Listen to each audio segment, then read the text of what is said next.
बॉलीवुड में रिश्ते बड़े ही अजीबोगरीब होते हैं। कौन कब किससे किस समय शादी कर ले कुछ नहीं पता चलता। अब यही कहानी शाहिद कपूर की फैमिली में भी है। शाहिद कपूर के पिता पंकज कपूर और नीलिमा अजीम की शादी जिस समय हुई तब वो दोनों काफी यंग थे और फिर उनकी जिंदगी में आए बॉलीवुड एक्टर शाहिद कपूर, जिसके बाद शाहिद कपूर के पिता पंकज कपूर ने सुप्रिया पाठक से शादी की और उनकी मां नीलिमा अजीम ने एक्टर और voice over artist Rajesh Khattar से शादी की, जिसके बाद ईशान खट्टर का जन्म हुआ। लेकिन इसके बाद राजेश खट्टर ने भी नीलिमा अजीम से तलाक ले लिया और उसके बाद उन्होंने शादी की एक्ट्रेस वंदना सजनानी से और फिर दोनों की शादी के 11 साल बाद उन्हें बेटा युवान खट्टर पैदा हुआ। लेकिन प्रेगनेंसी से रिलेटेड वंदना सजनानी ने अपनी जिंदगी में बहुत दर्द झेला, जिसका खुलासा खुद वंदना ने अपने एक रीसेंट इंटरव्यू में किया। वंदना ने बताया कि 45 साल की उम्र में उन्होंने अपने पहले बच्चे का स्वागत किया था, लेकिन ऐसा नहीं है कि वो मदरहुड के लिए तैयार नहीं थी, बल्कि उन्होंने अपनी लाइफ में कई सारे मिसकैरेजेस देखे और उनकी जिंदगी में एक समय ऐसा भी आया था जब वो डॉक्टर की गलती की वजह से अपने बेटे को लगभग खो ही चुकी थी। वंदना ने बताया कि शादी के बाद 9 साल तक ट्राई करने और कई सारे मिसकैरेजेस के बाद वो आखिरकार 45 साल की उम्र में दोबारा प्रेग्नेंट हुई। उन्हें ट्विन बेबी होने थे, लेकिन शुरुआत में ही उन्हें बता दिया गया था कि उनका सर्विक्स कमजोर है। डॉक्टर ने वंदना को पूरे 9 महीने तक का बेड रेस्ट बोला था। उन्हें वॉशरूम तक जाने की इजाजत नहीं थी। वंदना ने बताया कि ये वो समय था जो उनकी जिंदगी का सबसे मुश्किल दौर था और इसी समय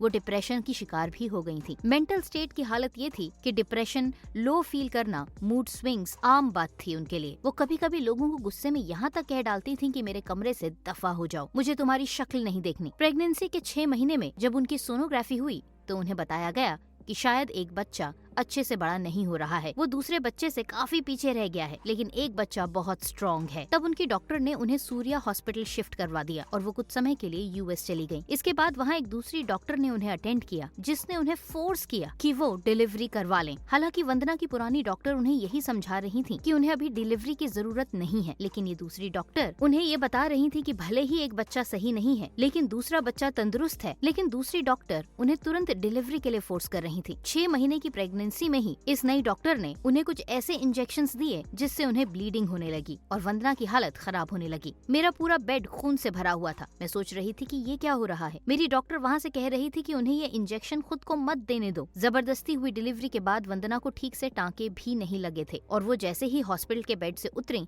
उनके सारे टाँके खुल गए, जिससे उनके शरीर से निकला सारा खून और प्लाज्मा जमीन पर फैल गया था। डॉक्टर की लापरवाही की वजह से उनका हाल बेहाल हो चुका था। उन्हें नहीं पता था कि 6 महीने में पैदा हुआ उनका बच्चा जिंदा रह भी पाएगा या नहीं। इन सब चीजों का असर उनके शरीर के साथ साथ उनके दिमाग पर भी पड़ रहा था। जब उनका बेटा पैदा हुआ तो वो सिर्फ 600 ग्राम का था, लेकिन कुछ दिन केयर के बाद उन्हें बच्चे को दूध पिलाने और फिर घर ले जाने की इजाजत मिली। वंदना अपने इस बेटे को मिरेकल बेबी कहती हैं और अपने प्रेगनेंसी के सभी दुख झेलने के बाद लेकिन एक खूबसूरत सा बेटा हाथ में लिए अब वो अपनी जिंदगी से बेहद संतुष्ट हैं। प्रेगनेंसी से जुड़े वंदना के इन खुलासों ने आपके दिल को भी सहमा दिया है तो कमेंट्स में जरूर लिखकर बताएं।